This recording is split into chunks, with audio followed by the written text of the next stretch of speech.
আপনি আপনার সন্তানকে আপনার মতো করে গড়তে পারেন নাই। আচ্ছা বলেন তো, সব দোষ কি যুবকদের নাকি বাপ মারও দোষ আছে?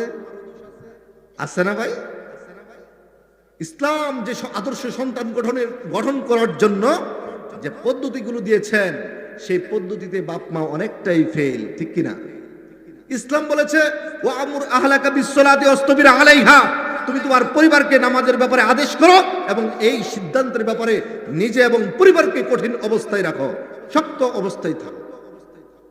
কিন্তু ছেলে বা মেয়ে স্কুল বা মাদ্রাসায় 3 দিন না গেলে আপনি বকাঝকা করেন, কিন্তু ফজরের নামাজে তো ডেকে উঠে পাঠান না, ঠিক কিনা? আছে না ভাই? এই যুবকদেরকে, যুব সমাজের এই ছেলে মেয়েদেরকে যদি আপনি ইসলামী শিক্ষা না দেন, তাহলে এই ছেলে মেয়েগুলো পর্দার বিধান জানবে কিভাবে? এই ছেলে মেয়েগুলো আপনার বাবা মার কিভাবে খেদমত করতে হয় সেটা জানবে কিভাবে?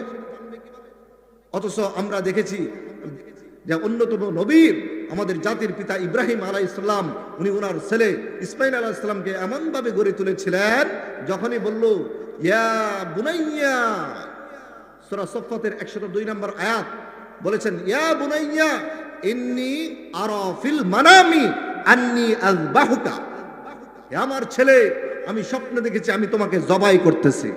ফানজুর মাজা তারা, এই ব্যাপারে তোমার মতামত কি? এখন কি আধুনিক ছেলেরা দেখবেন বাপ মা একটা কাজ দিলে, ইসলামের কথা বললে, ভালো কথা বললে একটা খেহি মেরে উঠে। আরে যে কোনো কথা বললা, তোমার আসলে বয়স হয়েছে, তুমি বুইরা হইছো মানে শয়তান হইছো, কিন্তু আমাকে কি বলবা না বলবা এটা তুমি বুঝো না, এভাবে বলে কিনা? নাউজুবিল্লাহ। রাসূলুল্লাহ সাল্লাল্লাহু আলাইহি সাল্লাম বলেছেন হুমা জান্নাতুকা ওয়া নারুকা, বাপ মার খেদমত করবা মানে হচ্ছে তুমি জান্নাতে যাইবা, আর বাপ মার খেদমত করবা না মানে হচ্ছে তোমার জন্য জাহান্নাম। বলেন না নাউজুবিল্লাহ।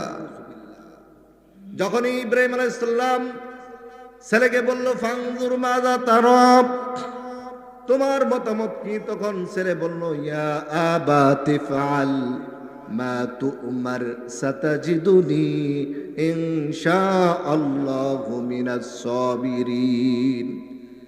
হে আমার সম্মানিত পিতা, ইফআল মা তু'মার, আল্লাহ রাব্বুল আলামিন আপনাকে স্বপ্ন দেখাইছে মানে হচ্ছে সাধারণ স্বপ্ন নয়, বরং আল্লাহ আপনাকে আদেশ করেছেন আমাকে জবাই করার জন্য।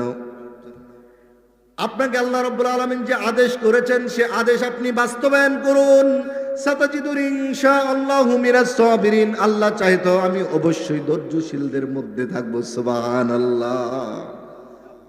ইসমাঈল আলাইহিস সালাম আল্লাহর বিধানকে বাস্তবায়ন করার জন্য যেখানে তরবারির নিচে নিজের গলাটাকে বাড়িয়ে দিলেন এবং বললেন আমি ধৈর্যশীলদের অন্তর্ভুক্ত হব, সেই ইসমাঈল আলাইহিস সালাম আমাদের যেখানে ভাই, এই ভাইয়ের থেকে যুব সমাজকে শিক্ষা নিতে হবে।